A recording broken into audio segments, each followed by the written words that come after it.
আসসালামু আলাইকুম। আমার বেশ কিছু স্টুডেন্ট যারা বিভিন্ন সময় আমার সেশনে জয়েন করেছেন, তারা প্রায়শই বলেন যে অনেক সিভি রাইটার অথবা রেজিউমি রাইটাররা আপনার সিভি বা রেজিউমি রাইট করার জন্য বিভিন্ন অফার দিয়ে থাকেন।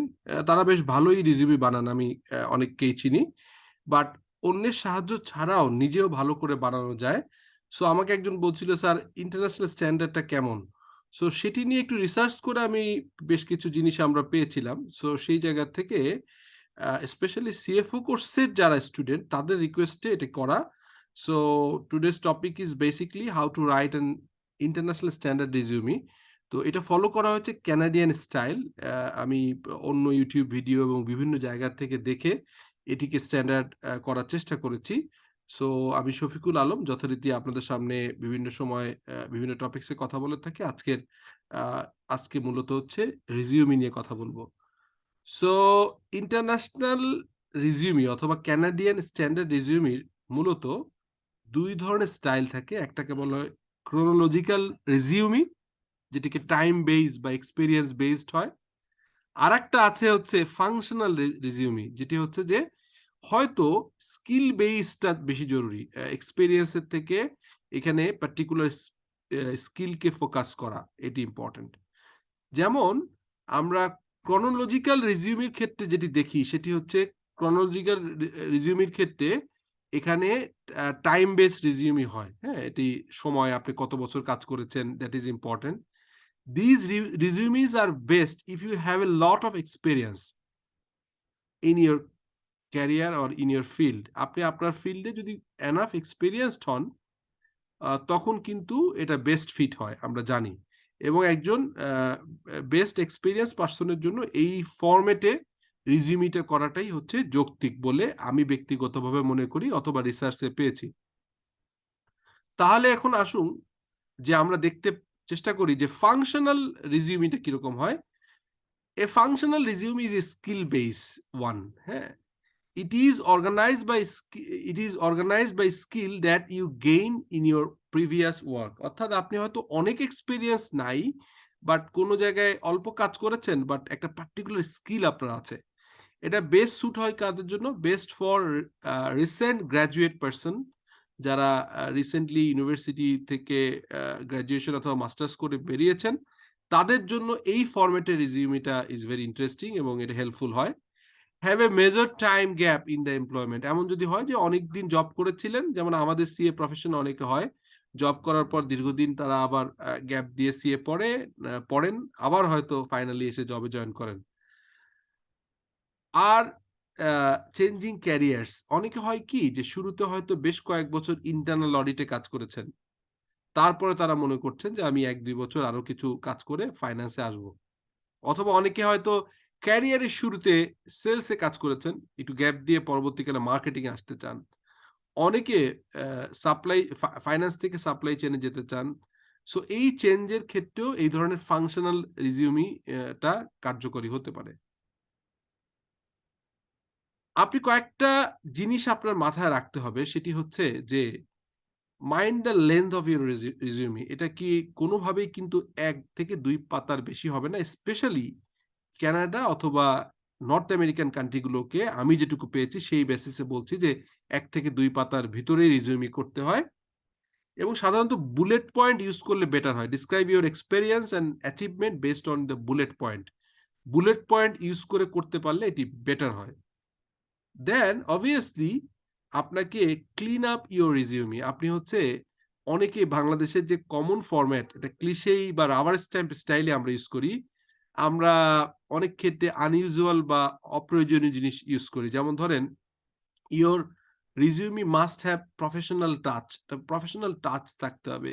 ভিতরে একটা স্মার্ট থাকতে হবে, ডেফিনিটলি স্পেসিফিক হতে হবে, ক্লিন অ্যান্ড অর্গানাইজড। একটু গুছিয়ে লিখতে হবে। আচ্ছা, প্রুফরিড ইওর রিজিউমি, অর্থাৎ অনেকেই তাড়াহুড়ো করে ফেলেন। আমি যেহেতু গত প্রায় 18 বছর কয়েক শত রিজিউমি বা সিভি দেখেছি, যাদেরকে জব ইন্টারভিউতে হেল্প করেছি। এখন যেহেতু আমাদের বিস ক্যারিয়ার নামে যে অর্গানাইজেশনটা আমরা করেছি, সেখানে এটি একটা জব পোর্টাল এবং হেড হান্টিং এর কাজ আমরা করে থাকি ওই এন্ড থেকে। আমি ওইটার চেয়ারম্যান। সো সেইখানে যখন আমার টিম কাজ করে, আমাদের একজন 4-5 জন একটা টিম আছে, তারা প্রায়শই বলেন রিজিউমের ভিতর প্রচুর ভুল আছে। সো সেই উদ্দেশ্যে এটি বানানো। No grammatical or spelling mistake is allowed. আপনি এটা কোনোভাবেই আপনার এটা কিন্তু অ্যালাউড হবে না, এটা করা ঠিক হবে না। তারপরে বি অনেস্ট। অনেক সময় আমরা যেটা করি, রিজিউমিতে লেখার জন্য লিখে ফেলি একটা কিছু, কিন্তু ওটা সম্পর্কে আমাদের আসলে কাজ করা হয়নি বা এক্সপেরিয়েন্স নেই বা প্রপার অ্যাপ্রোপ্রিয়েট নলেজ নেই। এখানে কিন্তু আসলে ফেক কিছু করা উচিত না। যদিও আমি অনেক ক্ষেত্রে বলি যে fake until you make it, এই কথাটা বলি। Fake it until you make it এটা বলি। সেটি অন্য ক্ষেত্রে, সেটি রিজিউমের ক্ষেত্রে প্রযোজ্য হবে না। আপনি যদি মনে করেন যে আপনি বেস্ট স্টুডেন্ট হবেন, তাহলে এই যে বেস্ট স্টুডেন্ট মনে করে আগানো সেটা ঠিক আছে, বাট রিজিউমিতে ফোরকাস্টটা অবভিয়াসলি প্রুডেন্স কনসেপ্ট ফলো করে করতে হবে। আপনি কি ওভারস্টেট করা যাবে না নিজেকে।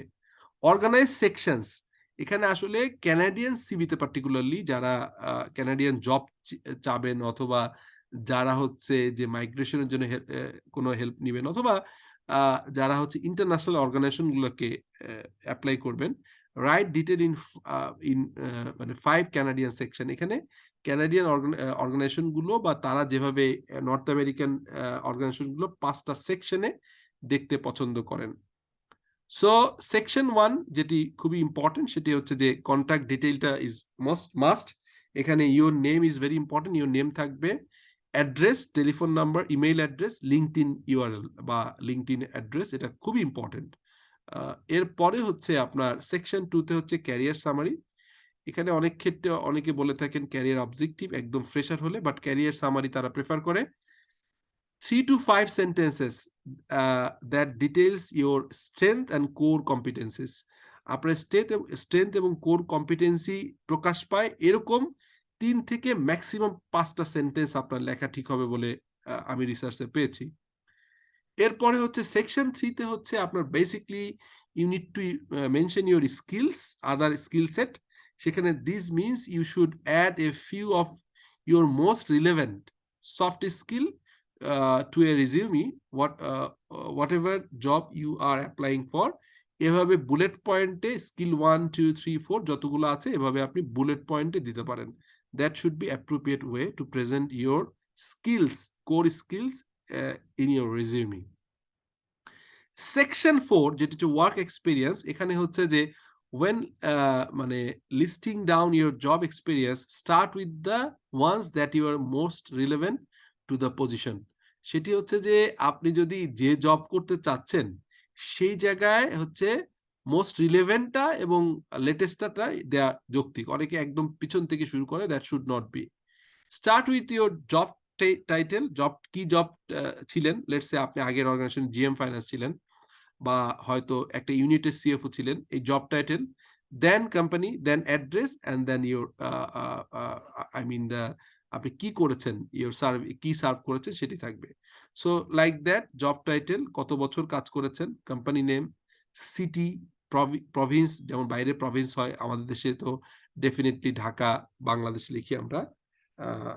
অন্য জায়গায় হলে, কানাডা ছাড়া হলে এখানে কান্ট্রির নাম থাকে।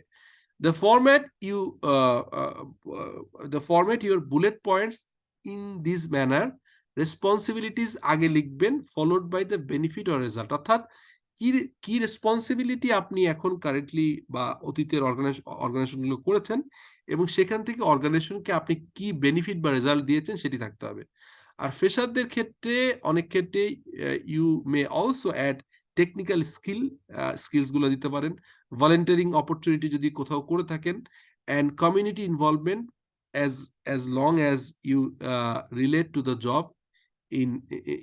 job in question। অর্থাৎ যদি আপনি জবের সাথে রিলেভেন্ট বা জবের সাথে মিলিয়ে যদি কোনো ভলেন্টারি অ্যাক্টিভিটিস থাকে, কোনো কমিউনিটি ইনভলভমেন্টে থাকে, তাহলে সেটি আপনি মেনশন করতে পারেন। স্পেশালি যারা ফ্রেশার তারা এটাকে অ্যাড করতে পারেন, এক্সপেরিয়েন্সড প্রফেশনালদের জন্য এটি নাও প্রয়োজন হতে পারে। সেকশন 5 হচ্ছে এডুকেশনাল হিস্ট্রি। এখানে মনে রাখতে হবে যে আসলে যদি আপনি এমবিএ অথবা মাস্টার্স এবং বিবিএ দুটো করে থাকেন, ডেফিনেটলি আপনার ইন্টারমিডিয়েট এইচএসসি বা এসএসসি লেখার প্রয়োজন হয় না রিজিউমিতে। চাইলে তারা পরে দিবেন, সেটা হচ্ছে, তবে এখানে কোন ইয়ারে পাস করেছেন দিতে পারেন, but it is not mandatory, না দিলেও পারা যায়। বাট ডেফিনেটলি লেটেস্ট ওয়ান, অর্থাৎ এমবিএ কোন ইউনিভার্সিটিতে করেছেন, কোন কান্ট্রি লিখতে হবে, বিবিএ অথবা গ্র্যাজুয়েশন কোন ইনস্টিটিউট থেকে করেছেন বা কোন ইউনিভার্সিটি এবং country name. Last degree should be first, and if you have graduate degree, no need to mention your high school degree. এটা আমি আগেই বলেছি। References available upon request, এটা লিখে দিবেন। No need to mention name and contact number of the references, and also mention if they want you can provide information. এইটা আসলে এটা এটা আসলে রেফারেন্স অ্যাভেলেবেল এটা না বললেও চলে। এটি না লিখলে সবচেয়ে বেস্ট হয়, কারণ আপনাকে তারা খুঁজে নিবে প্রয়োজনে, জিজ্ঞেস করবে। ঠিক আছে? এটা তাদের দায়িত্ব। এটি করতে পারেন। তাহলে কোন কাজগুলো করা যাবে না? আমাদের দেশের কমন রিজিউমি তৈরি করার সময় what should not include in a resume, আমরা কি করি? ফটো দিয়ে দিই। ডান পাশে একটা ফটো থাকে, এটা কোনোভাবেই দেয়া যাবে না ফটোটা।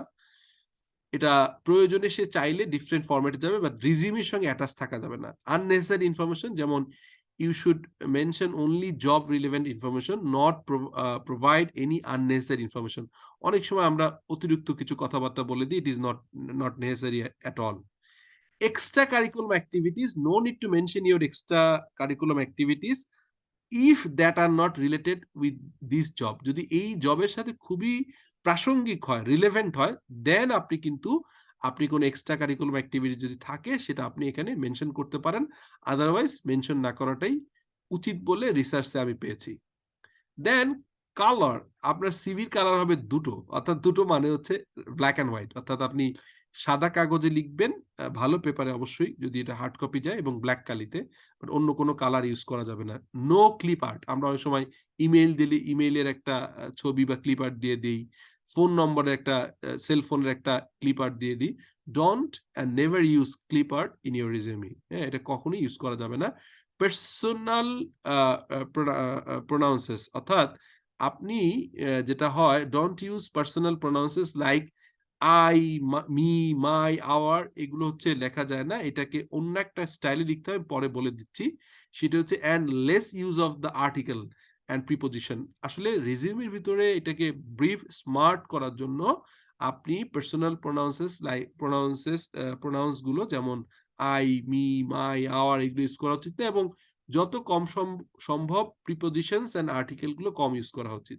এবং সিভির ভিতরে বা রিজিউমের ভিতরে এক্সট্রা স্পেস ইউজ করবেন না, কারণ আপনাকে 2 পাতায় আনতে হবে। Don't use extra space in your resume.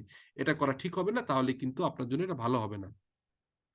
এবার আসেন মোস্ট ইম্পর্টেন্ট, কি কি করা যাবে না এটা বললাম, এবার কি কি করতে হবে স্পেসিফিক করে দেই। সেটি হচ্ছে যে important tips for Canadian resume, specially international. আমি ক্যানাডিয়ান না বলি, ইন্টারন্যাশনাল বলি, এটা রেদার আমি ক্যানাডিয়ান থেকে পেয়েছি দেখে স্পেসিফিক বলছি। সেকশন হেডার শুড বি আপনার 12 থেকে 13 ফন্ট সাইজ হতে পারে, আর এটা বোল্ড হবে, with bold, and other part হচ্ছে 10 থেকে 11। অর্থাৎ আপনি 13 সাইজের যদি ইউজ করেন এবং বোল্ড করেন হচ্ছে আপনার হেডার, তাহলে 11 সাইজ হবে অন্য অন্য লেখাগুলো, আর 12 ইউজ করলে 10 হবে। Font style should be very common, Calibri আমরা জানি, অথবা এরিয়াল ফন্টটা ইউজ করাটা বেটার। এটি হচ্ছে ইন্টারন্যাশনাল অ্যাকসেপ্টেড এবং সবাই পছন্দ করেন। এটিকে eye soothing also. Save your resume, so always আপনার সেভ করবেন ডক ফর্মে অথবা পিডিএফ ফরম্যাটে।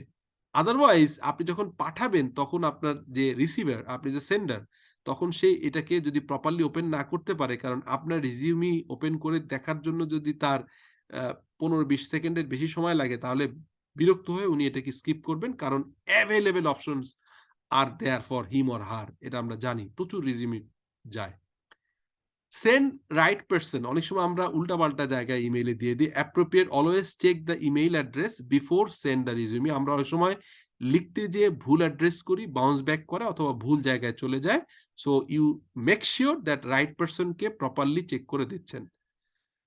ইউজ সোশ্যাল মিডিয়া রেফারেন্সটা, স্পেশালি আমি ফেসবুক না, আমি বলবো লিঙ্কডইন এর প্রোফাইলটা আপনি এখানে মেনশন করবেন, বিকজ আপনার প্রবাবল বা পটেনশিয়াল এমপ্লয়ার আপনাকে যখন চেক করবে, তখন লিঙ্কডইন প্রোফাইলটা বেশি খুঁজে।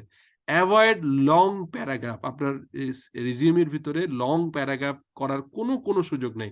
Don't use long paragraph, and also use use precise description and bullet point. আপনি লং প্যারাগ্রাফে যাবেন না, খুবই প্রিসাইজ শর্ট ডেসক্রিপশন থাকবে, বুলেট পয়েন্টে দিলে আরো বেটার হয়। Use an art action verb, আপনি অ্যাকশন ভার্ব ইউজ করেন। কিরকম, আমি একটা এক্সাম্পল দিই। Must start with an action verb in the work experience description. যেমন ধরেন আমরা লিখি প্রায় বলি, I help the organization maintain A healthy liquidity position. অর্থাৎ আমরা ফাইন্যান্সে যারা কাজ করি, ক্যাশ ট্রেজারি ফাংশনে এবং ব্যাংকিং রিলেশনশিপে এটা ইউজ করি জেনারেলি। এভাবে আই উই না ইউজ করে, আমি আগেই বলেছি, এভাবে লেখা যেতে পারে। এখানে যদিও ইনডাইরেক্ট হয়, আমরা বিজনেস কমিউনিকেশনে আমি পড়িয়েছি আপনাদেরকে যে ইনডাইরেক্ট না করে অ্যাক্টিভ করতে হয়, প্যাসিভ না করে। বাট রিজিউমের ক্ষেত্রে হচ্ছে অ্যাকশন ভার্ব দিয়ে করতে হবে। সেক্ষেত্রে এভাবে করা যেতে পারে। This is a suggestive, not এটা কিন্তু আমি একটা ডিসক্লেমার দিই যে এভাবেই করতে হবে তা না, আমি একটা ধারণা দিচ্ছি। Increase the liquidity position by maintaining a close relationship with banks. হ্যাঁ, আমি এভাবে বললাম যে ব্যাংকের সাথে ক্লোজ রিলেশনশিপ মেইনটেইনের মাধ্যমে অর্গানাইজেশনের লিকুইডিটি পজিশন ভালো রাখার চেষ্টা করি। কিওয়ার্ড রিজিউমের ভিতরে যেমন আমরা সিএ, সিএমএ, চার্টার সেক্রেটারি, এগুলো বা আমার ফাংশন যেগুলো দিয়ে খুঁজে সফট কপি রিজিউমে খুঁজলে, ধরেন কেউ বলছে ট্রেজারি ফাংশন, সো আপনার treasury function is very important.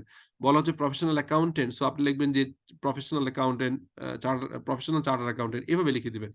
A short list of your professional job role, keyword as well as the keywords of the job post, then select the perfect keyword for that job। অর্থাৎ যে job সার্কুলেশনে যে ধরনের keyword গুলো চাইবে, সেটার সাথে আপনার relevant experience থাকলে ওভাবে কিওয়ার্ড ইউজ করবেন। কারণ সিনোনিমাসলি অনেকগুলো ওয়ার্ড ইউজ করা যায়, বাট এটার জন্য ম্যাচ করে।